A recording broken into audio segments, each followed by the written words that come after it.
let's take a look at the Detroit Pistons. What a season it was. It was bad. We're going to look at all of that as we go through the season review series. Michael Bolton. Thanks, Josh. It's Michael Bolton here, and it's time for another episode of the Locked On Fantasy Basketball Podcast. Let's get to it. Let's get to it, indeed. You are Locked On Fantasy Basketball, your daily fantasy basketball podcast, part of the Locked On Podcast Network.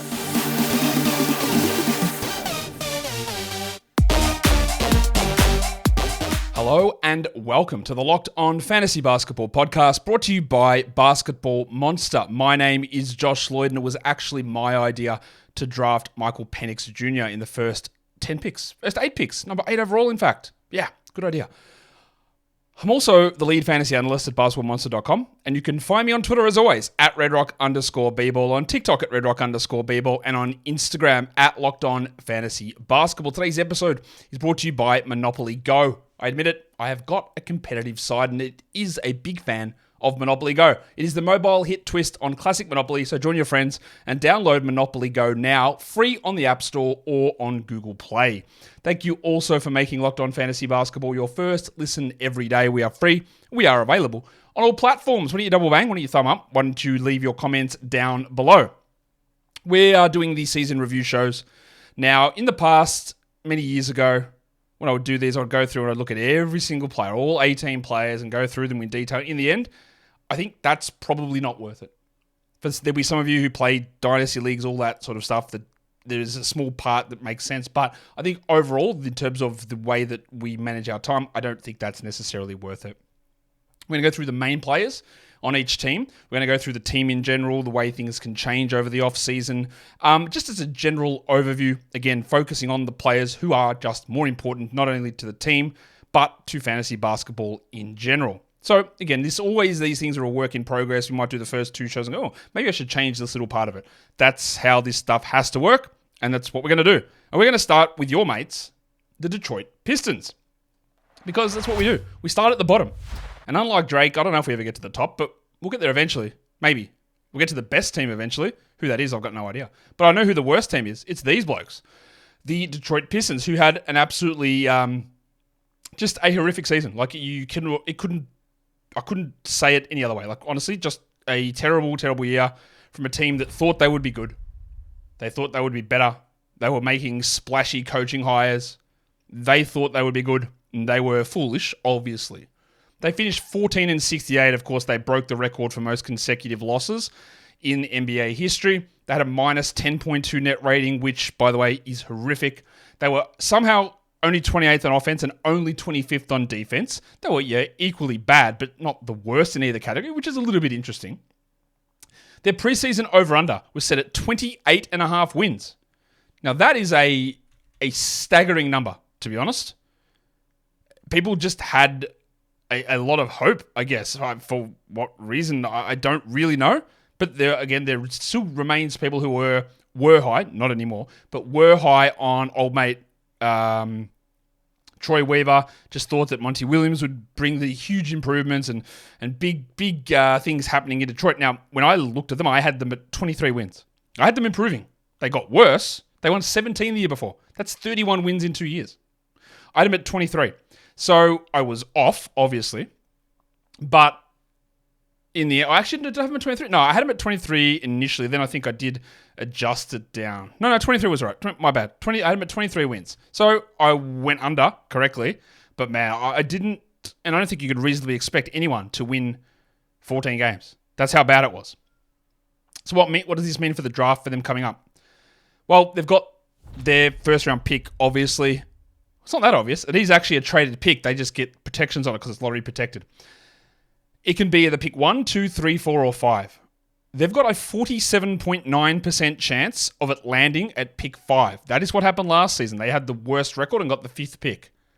So yeah, it's more likely than not they finish in the top 4, but the greatest odds of any selection is at 5. We know it's like 14, whatever it is across those other numbers. So their best chances at 5. Now, they don't have their second round pick. They traded that away, I believe, to salary dump Luke Kennard. But they do have pick 53, basically useless second. This is a team that's been as bad as they have for so long, yet are still out on picks. They don't have a surplus of picks. Again, Troy Weaver should have been fired basically immediately. Once he was hired, I believe like the first 1 or 2 moves, what is this guy doing? What are we doing here? None of this stuff none of it makes sense. I don't think I would have, but the idea in my head was, this guy just doesn't know what he's doing. I would have at least gone through my head, is he the right person, Adrian Griffin style, for this job? And we've let it linger for this many years. In terms of the lineups this team used, their most common starting group was the following: Cade Cunningham, Jaden Ivey, Ausar Thompson, Isaiah Stewart, and Jalen Duren. That's not saying much. They started 8 games. That's their most common starting lineup. I would expect that there's a chance that this is what they see as their starting group next season. I would be looking to put Simone Fontecchio in there somewhere, maybe ahead of Isaiah Stewart, but they build the franchise around Isaiah Stewart. You think that's a joke? It is 100% true. Every move they make is to try and shoehorn Stewart into roles and positions. He can't shoot. Well, let's make him into a semi-decent shooter at the 4.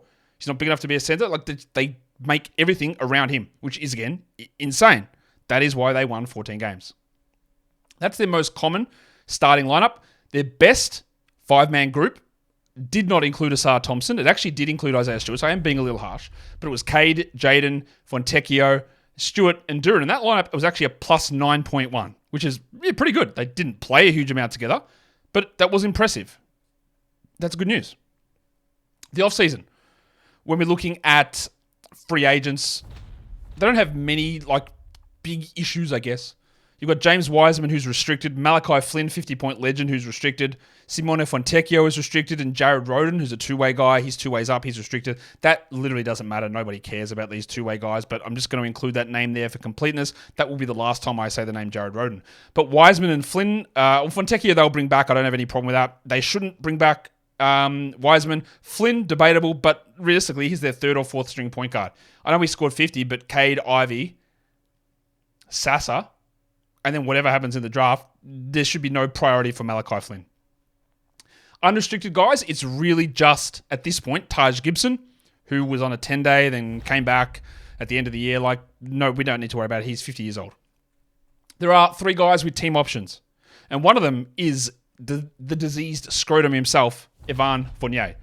Fournier has a $19 million team option. He's also extension eligible. Now, you would say Fournier is not worth $19 million. He's not.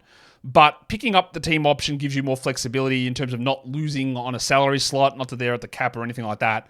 But maybe there's a part of that that's included in a trade. I'm not sure. Or do they extend him for a smaller amount? I don't know. I wouldn't think they'd prioritize it, but it is Detroit. Chimezie Metu also has a team option. He was pretty good down the stretch, but a lot of what happened that final 6 weeks, 5 weeks of the season doesn't mean anything. And Stanley Umude, who was elevated into the starting lineup when players got fake hurt, and then he got hurt himself with a real injury about 2 games into that. He's interesting enough. I thought he was showing enough flashes to be a guy that they would pick up the team option for, and then we see where that goes. There are some players heading into next season on expiring contracts. Number one of those is Cade Cunningham. Now, I say that's an expiring contract. It is, but it doesn't mean he's going anywhere. It just means that this is the last year of his rookie contract. He will be a restricted free agent after next season. But the most important part for Cade is that he is rookie contract extension eligible in the offseason. So do they just throw the full max at him? I think they have to. Will Cade accept it? What if you guys have no idea? I'll willingly just take a qualifying offer for a year, and then I'll hit the open market. It doesn't really happen, but who knows? I'm almost certain that he'll just take the full max and be done. Quenton Grimes, also restricted, came over from New York, barely played with a knee injury. Troy Brown, yeah, he's still on the roster for some reason. He's got 1 more year. He's unrestricted after that. And then there's the two-way guys, Buddy Boeheim and Tosan Ebomwan, who did sign 2-year, 2-way contracts, so they're still on contract for next season, and then they'll be restricted after that. Again, not needing to worry too much about those players, I don't think. Today's episode is brought to you by Nissan.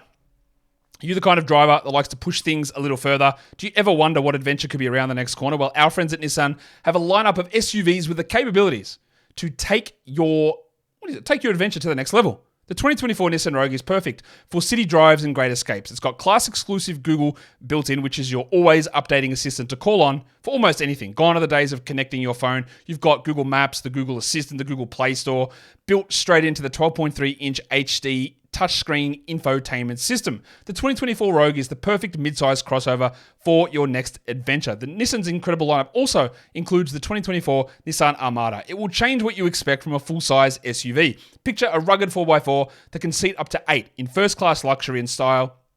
Tow bigger, explore further in the 2024 Nissan Armada. So take the Nissan Rogue, the Nissan Pathfinder, or the Nissan Armada and go and find your next big adventure. Shop nissanusa.com.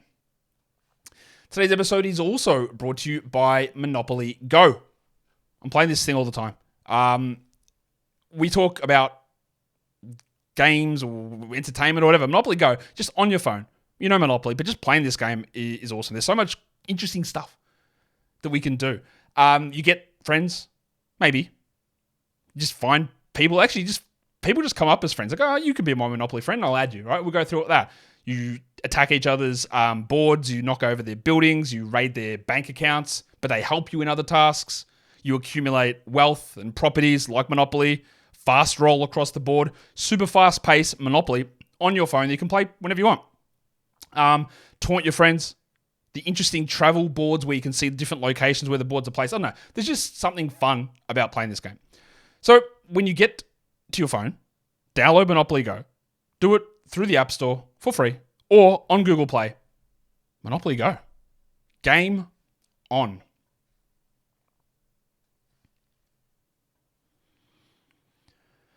Okay.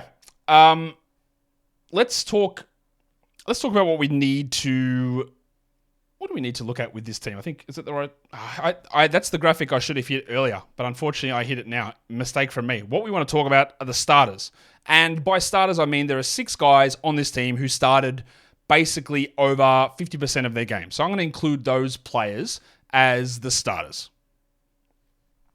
One of them is their best player, their franchise guy, and that, it's Cade Cunningham. It has to be. Has to be Cade Cunningham. He is that player. Was it a disappointing season from Cade? I guess a little bit. But I don't think it was a massive disappointment.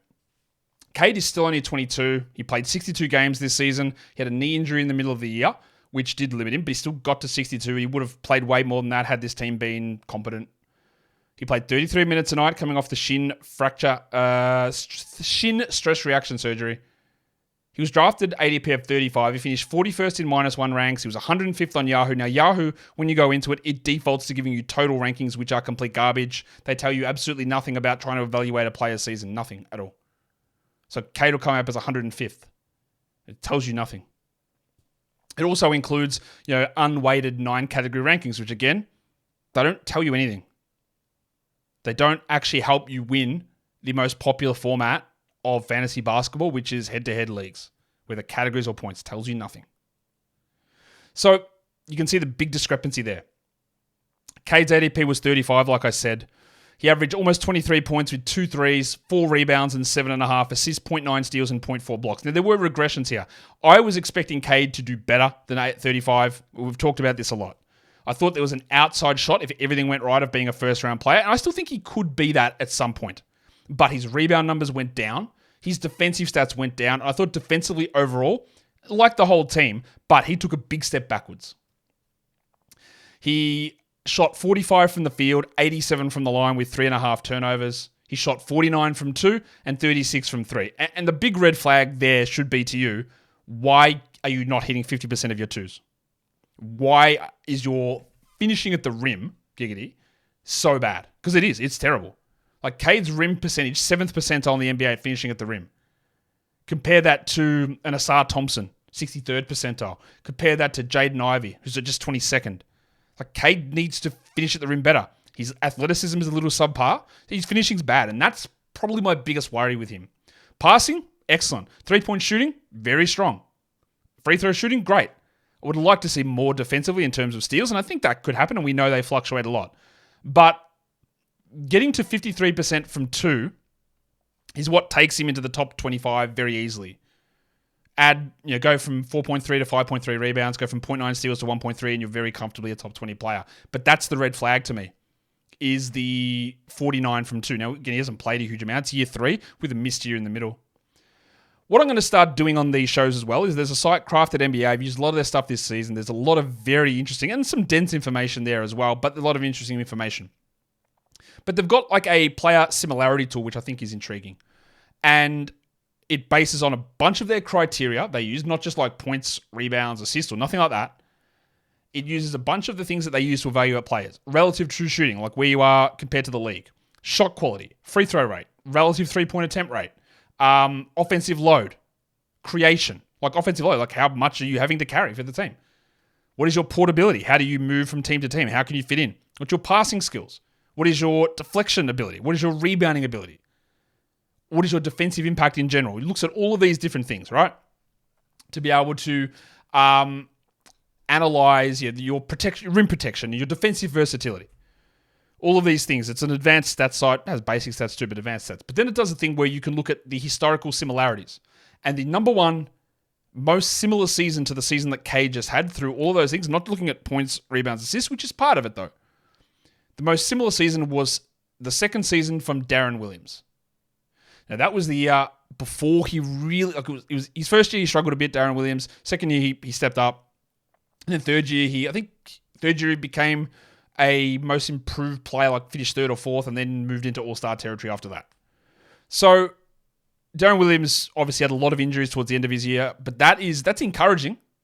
It's encouraging. It's not the be-all and end-all of everything, but it is encouraging that a lot of the impact stuff from Cade is very similar to where Darren was at year 2.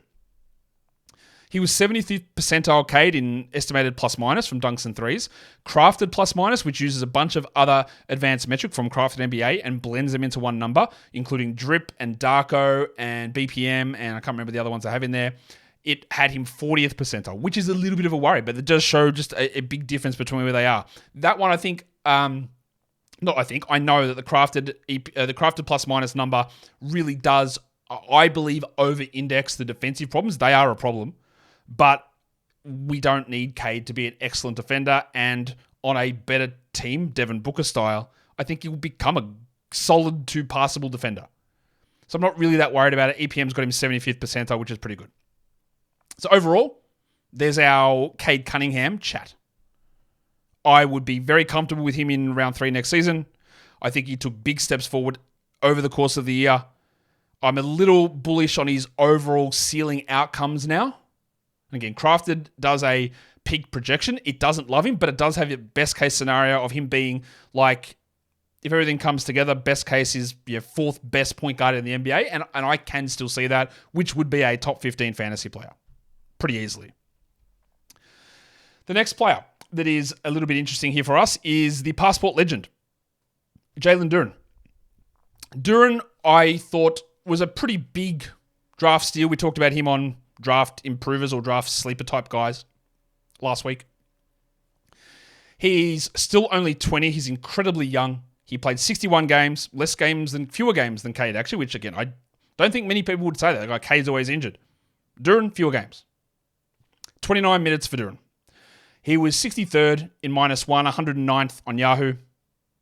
He was 72nd in points leagues. I didn't mention Cade's points. He was like 35th.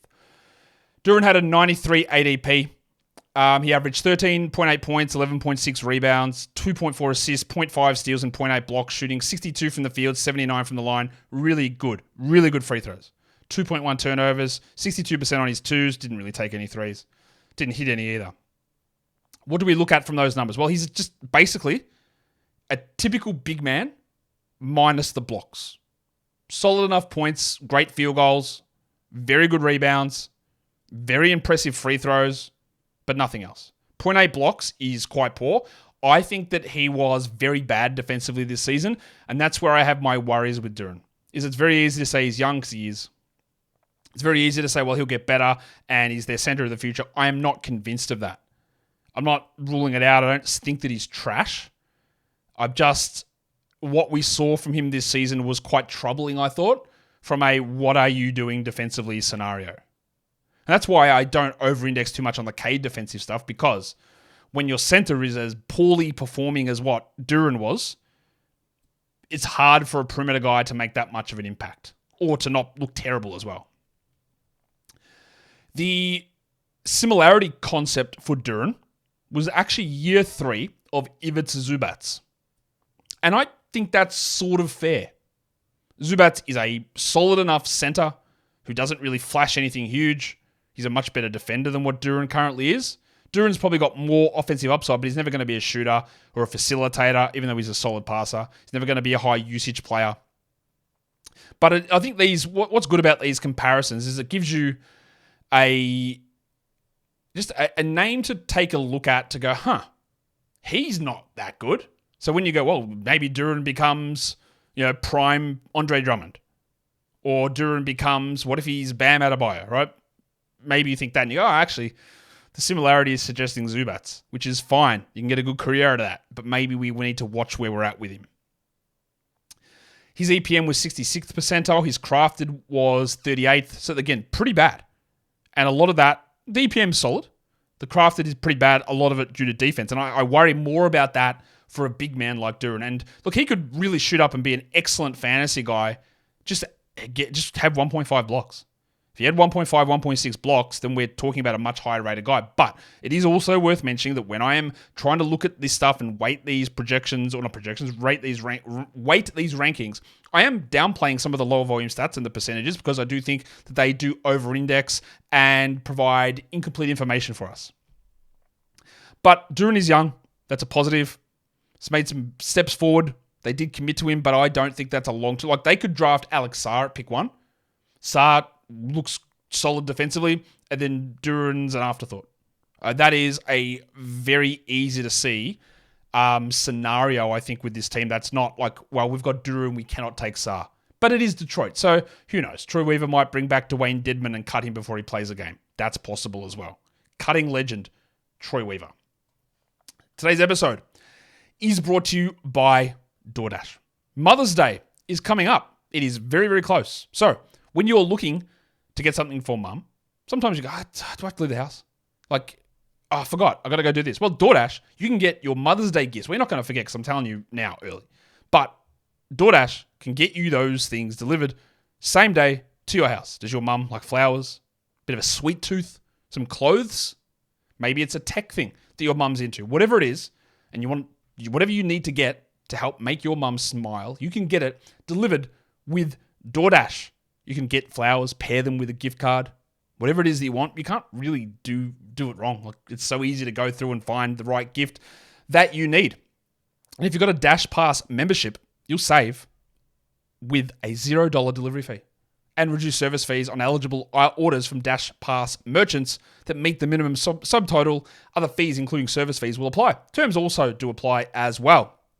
Order now and get everything that you need for Mother's Day on DoorDash. Use the code LOCKEDONNBA to get 50% off your next order, up to $15 when you spend $15 or more on your next flour, convenience, grocery, or retail order now on DoorDash.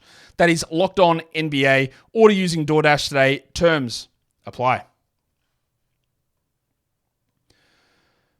All right, so that's 2 of the starting group there. I don't really think much ever changes for Cade in terms of next season. Duren, it is possible. It is possible. Next is a guy that I've been relatively critical of. I think you'll find that's accurate, and that's Isaiah Stewart. Not necessarily for him, although, yes, idiotic plays on court, punching Drew Eubanks in the locker room. I don't think he's very good at all, but I do have to, again, tell you that he did take steps forward and improve in certain areas. The problem is he just is not a starter. Stewart is still not 23. He's only a few months older than Cade, which is pretty interesting. He's already got his contract extension, which was a huge overpay, another mistake by the front office. He played just 46 games with a shoulder problem again, 2 years in a row. 31 minutes a night, which is, again, far too many, when Ausar Thompson and Simone Fontecchio should be holding in that spot. He's a bad fantasy player. 161st in -1, 239th on Yahoo, 161st in points. He did have an ADP of 140, drafted in 76% of leagues. There were streamable options for him, but not really much more than that. He averaged 11 points. He hit 1.5 threes, which, hitting him at 38%, that's pretty good. For a guy that could never shoot, impressive. 6.6 rebounds, 1.6 assists, but 0.4 steals. Part of the reason that when this man came into the NBA in his first season, I was like, I hate the guy as a draft. I hate the guy. I hate him as a draft prospect. I think he's no good. And then he surprised me in year one. I went, all these translations are really good here. Mainly because he had a huge steal rate. And then that has just disappeared. And he's been much worse since. So that's, again, highlighting the volatility of steals, I guess. And as a big man, he blocks no shots. That's part of the problem with this team as well. Duren and Stewart, no chaos type events, block steals. Things you need to do to sort of create changes in what the offense is doing. He doesn't do any of it. He only averaged 1.4 turnovers. He shot 49% from the field. You're a big man. You've got to do better. 75 from the line. 58 on his twos, 38 on his threes. Cool. All that stuff is fine. He took steps forward. He was part of the team's best lineup, like I showed you earlier. But I still don't care. A winning team does not have Isaiah Stewart playing 31 minutes a night. A team competing for the playoffs does not have Isaiah Stewart playing 31 minutes a night. The best comparison for his last season was one that you're going to go, who? Is Kevin Serafin, a French big man who played a couple of years for the Wizards. That's, again, not a great thing. Serafin was fine, but that's not who you want to be compared to. Stewart was 71st in EPM and 40th in crafted plus minus, which is almost him, Cade, and Duren, all basically around that same level for impact for this season, which again is a credit to Stewart for being better, but also a disappointment on Cade and Duren's part. I think that they need to be upgrading that position, but every indication from this front office suggests that they won't, because they believe that he is a guy that needs to play. I don't know what they see that does that. Is it their record of 31 wins in 2 years that would suggest it? I don't know. But they are keen on it. And his presence impacts what we think of the next two guys, or two of the next three guys. Because him being there just mucks everything up. And I think reduces the chance for a couple of these other guys to really go big. Let's talk about one of those guys who really should just be playing this position. That's Ausar Thompson. Thompson had a very weird season. I loved him being picked at pick number 5. Loved it. We all worried about his shooting, which was horrible. They started the season with him as a starter. Bojan Bogdanovic was dealing with a calf issue. We saw that Monty Williams, a lying legend, told us, he's earned it so much. It's been great. But there were a couple of red flags there in what Monty said. And then Bojan came back and Ausar basically just got kicked out of the rotation. Played 10, 15 minutes a night, which was horrible. Didn't make sense for a team going nowhere that you wouldn't play a guy who showed some unbelievable defensive ability. Yes, offensively it was rough, and part of the problem again is roster construction. It's hard to fit him next to Stewart and next to guys like Ivey who can't shoot. And Cade was in a big slump to start the year as well. But then towards the end of the year, we saw some trades happen. Stewart got a starting job back. The production rose. And then he dealt with what they initially said was asthma, then an illness, and then it turned out to be blood clots. So we hope everything's okay and it's not a recurring problem. Despite all of that, playing only 25 minutes a night, played 63 games, he's already 21. He was 158th in -1 rankings. He was Yahoo had him 174th. Points Leagues had him 155th, which in 25 minutes as a rookie who can't shoot, that's pretty good. His ADP was 133, so it didn't quite hit that, but we know why. He averaged almost 9 points with 0.3 triples, 6.5 boards, which is crazy for the size and position he played, 1.9 assists, 1.1 steals, and 0.9 blocks. He shot 48 from the field, only 60 from the line with 1.3 turnovers, shot a putrid 19% from 3 and 58 from 2. This is where the problem is. It is hard to play him alongside Jaden Ivey and Isaiah Stewart and Jalen Duren, because then you marginalize what Cade does, you marginalize Ausar. It is a bad roster construction scenario. I am still relatively bullish on Ausar, not the way that I am with Amen, which is always the way I had him, always had Amen ahead of Ausar. Ausar is not the passer that Amen is. We thought that Ausar would be a better shooter. He wasn't. That doesn't preclude that from happening. But there are the very clear outlines of Ausar being good for fantasy. The problem is he's never going to be in a primary ball handling role, I don't think, which limits that overall upside. And we saw some of that happening here. The number one comparison that came out was Julian Wright. Year 2 of Julian Wright. I think Ausar is a lot better than that. But that is, again, putting a little bit of perspective on it. Ausar can easily average over a block and over 1.6 steals per game. And that will be super useful for fantasy. But the free throws are going to be terrible. Will he do anything assist-wise? The rebounds are going to be great. What's his best case? 13 and 8? Probably. But then, again, we're going to talk about 6 starters. 6. Who's the odd man out? And with the way the team, they need to make trades, but the way they're constructed, it's really hard to have Ausar starting next to those other players.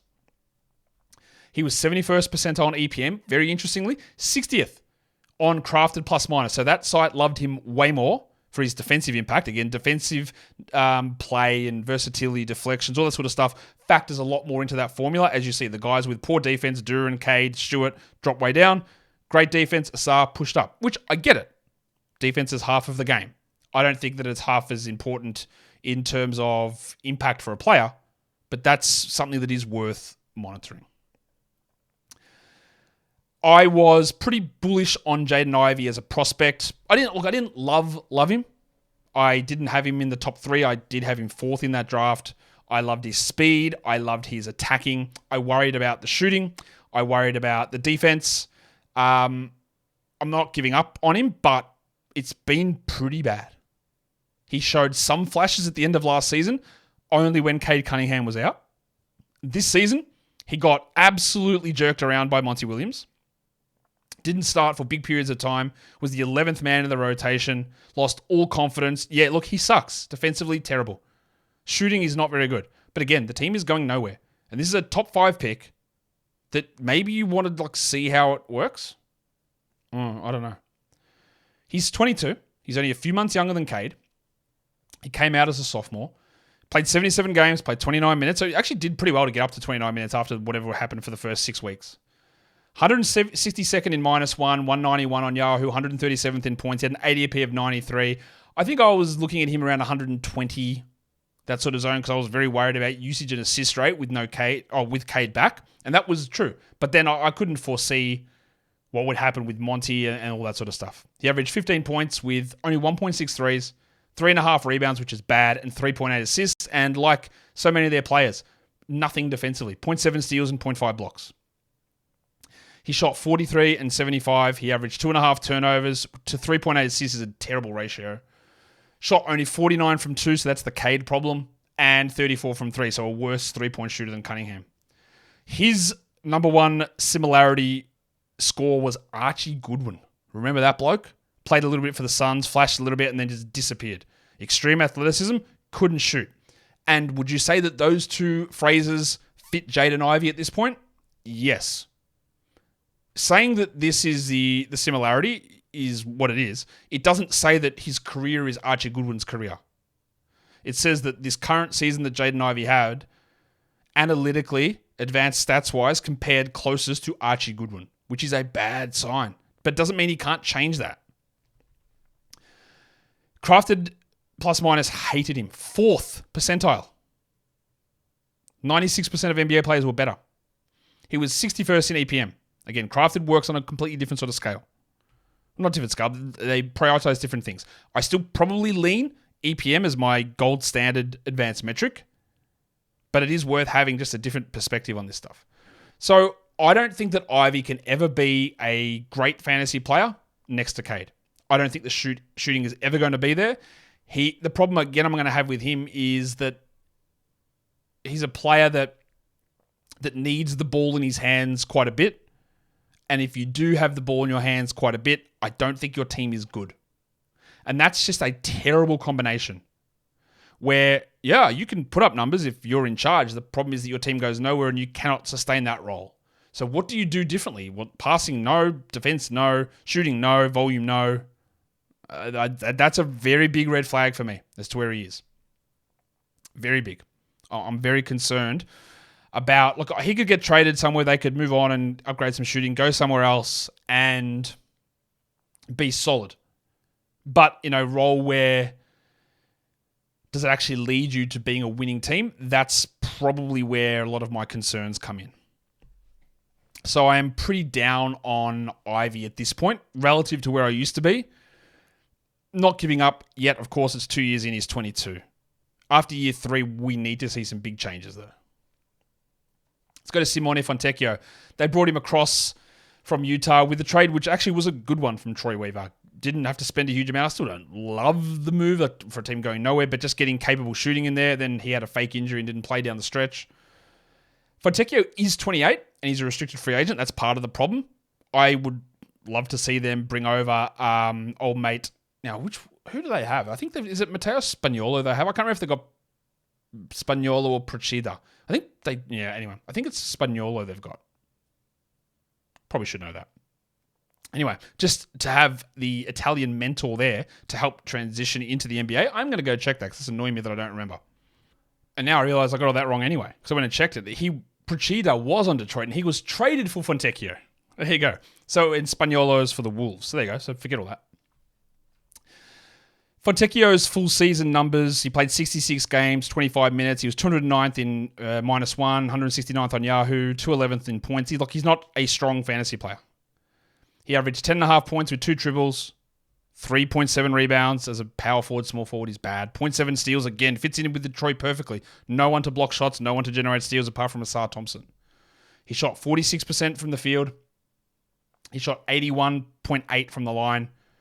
He had 55 on 2s and 40 on 3s. So this is what he is. He's a 3-point shooter. We know the player. He saw an increase in value in Detroit when they were playing him 35, 36 minutes a night.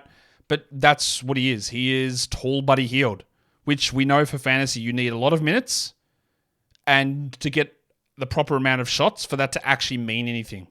If he plays 27 a night, he's not useful. He doesn't have any extra strings to his bow that he's going to bring from a fantasy perspective. It's threes. And that's about it. Now, his rebound numbers did improve in Detroit. He played a little bit more at the 4. And he will come back.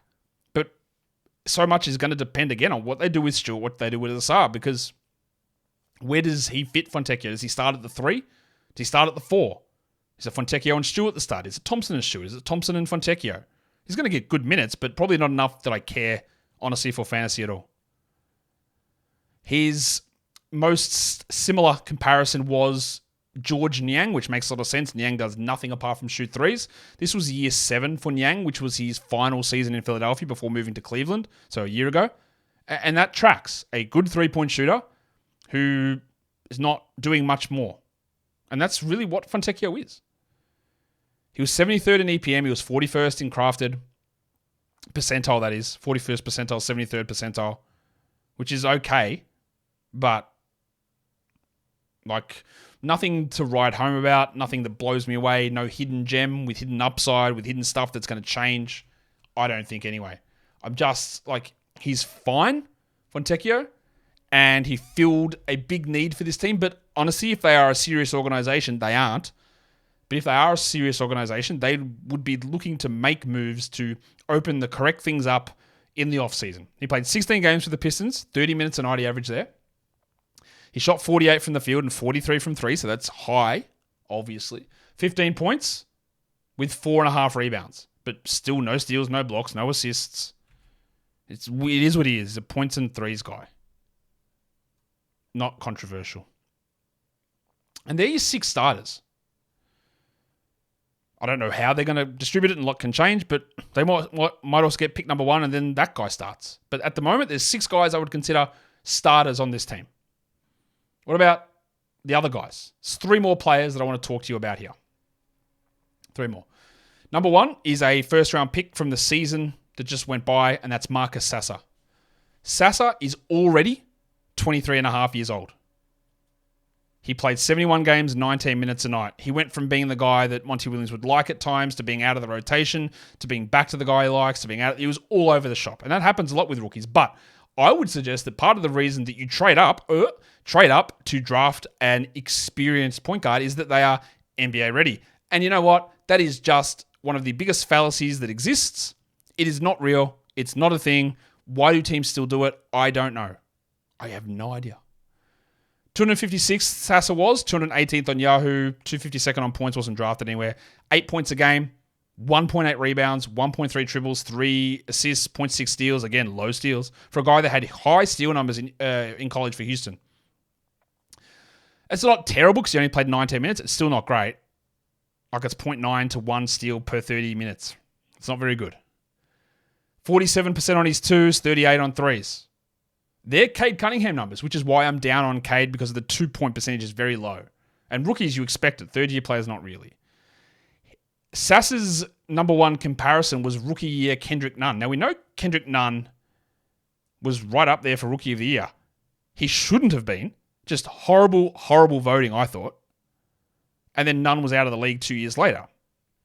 So you might look at this and go, Kendrick Nunn was actually really good as a rookie. I look at it and go, Kendrick Nunn was thought to be good as a rookie, but reality caught up really, really quickly and he was out of the league. So being compared to Kendrick Nunn's not a huge W for me.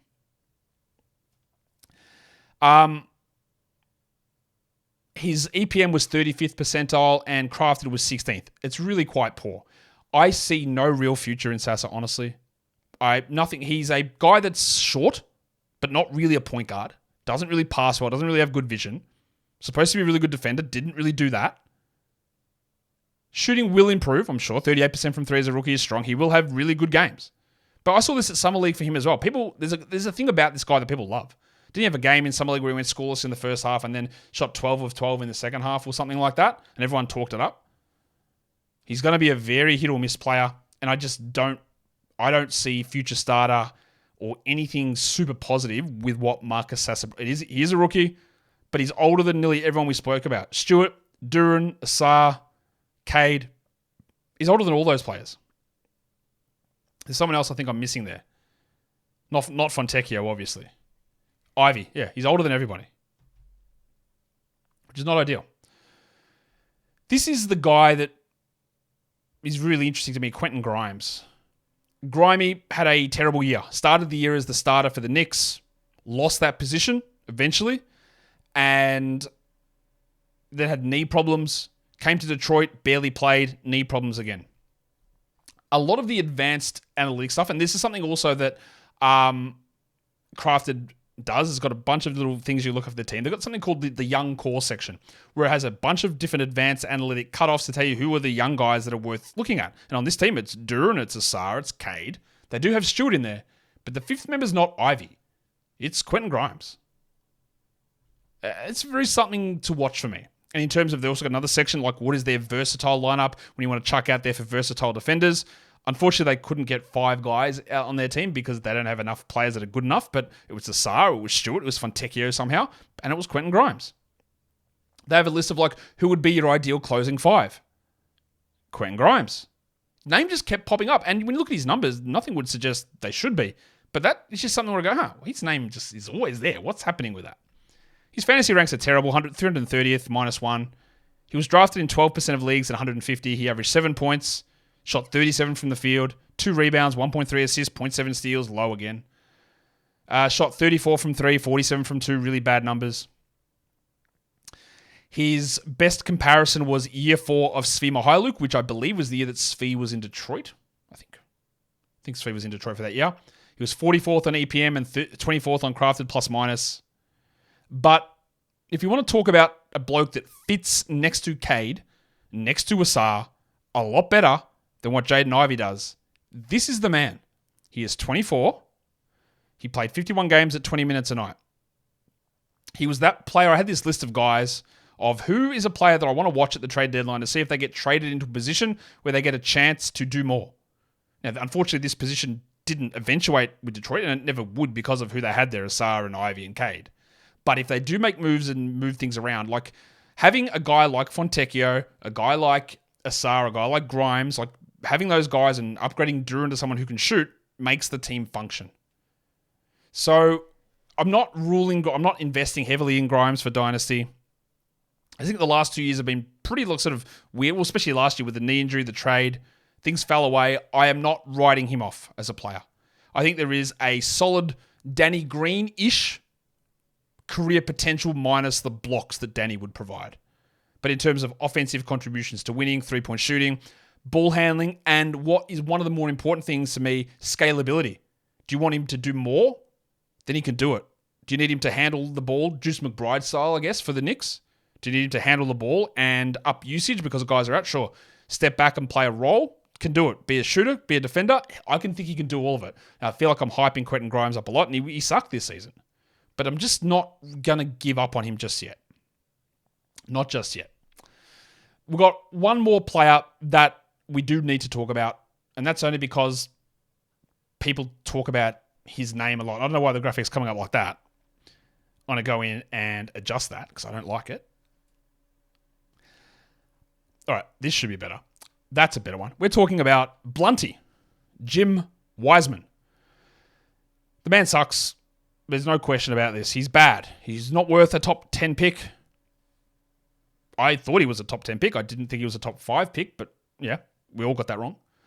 He is 23. He played 63 games, which is great for his health. 17 minutes a night. They traded away Bagley. He became the backup and then got some starts towards the end of the year when Duren was out. He was still 308th in -1 rankings, 265th in points.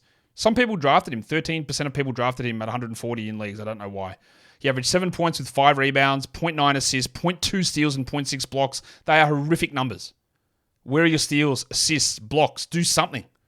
61%, 62% from the field. What is very interesting to me, though, that this season looks most similar to year 2 DeAndre Jordan.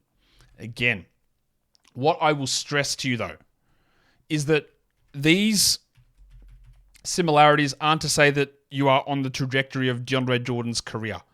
Because DeAndre Jordan's second season, he played 16 minutes a night. He started 12 games, played 70 games. He averaged 5 points with 5 rebounds in 16 minutes. Bad from the line, solid from the field, never rebounded, or never got assists, sorry. But the blocks were actually better from Jordan. And then Jordan was in the most improved player discussion the next season. And then he went on a run of starting every game for about 5 years, 6 years, whatever it was. So while DeAndre Jordan's name is there, his name has come up as a player of comparison. It doesn't mean that's where Wisman goes from here. He was 44th in EPM, 44th percentile, 24th on crafted plus minus, 24th percentile. All of that is bad. There were enough flashes where I was able to say, without lying, yeah, James Wiseman's actually improved. I still think that ideally he is your third string center, emergency center. If I was Detroit, and I hope they don't do this. Sorry, if I was Detroit, I would do what I'm going to say, but I hope they don't do what I think they're going to do. I would just say, take your restricted rights and see you later. But given what they did with Bagley, they could easily bring him back at something that nobody else would pay. That is a distinct possibility. I think he's bad. If I'm a team that needs a third center, I'd be okay having a crack to see, but I'm getting to the stage where I just don't think Wisman is a capable even backup in the NBA. So if you do have him in dynasty leagues, I wouldn't be holding my breath waiting for something good to happen. So that's the season review. I could go through a bunch of different players.